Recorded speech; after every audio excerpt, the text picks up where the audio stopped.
नमस्कार. नारळी पौर्णिमेला नारळापासून अगदी झटपट आणि कमी वेळेत चविष्ट मिठाई तुम्हाला बनवायची असेल ना, तर ही रेसिपी आजच तुम्ही सेव्ह आणि शेअर करून ठेवा.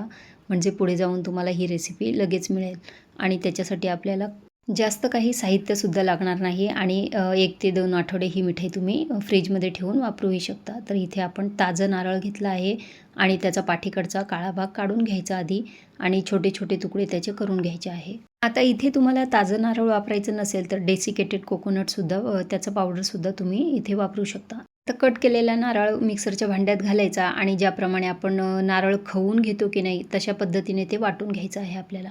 1 चमचा तूप घातला आहे कढईमध्ये आणि अर्धा कप आपण इथे नारळाचा जो चव तयार करून घेतला तो घालायचा आणि 1 ते 2 मिनिटं तो भाजून घ्यायचा आहे. म्हणजे त्यातलं पाणी थोडंसं सुकलं की त्याच्यानंतर आपण इथे 100 ग्रॅम खवा घेतला आहे आणि रूम टेम्परेचरवरचा खवा आहे आणि तो छान असं नाही का खोबऱ्यामध्ये मिक्स करून घेतला की त्याच्यानंतर 1/8 कप दूध पावडर घालायची आहे. ते बाइंडिंगसाठी आपण वापरणार आहोत आणि त्यानंतर इथे साखर घेतली आहे मी. देशी साखर जी असते ना तर त्याची पावडर आहे ही. तर ही 1/4 कप घेतली आहे.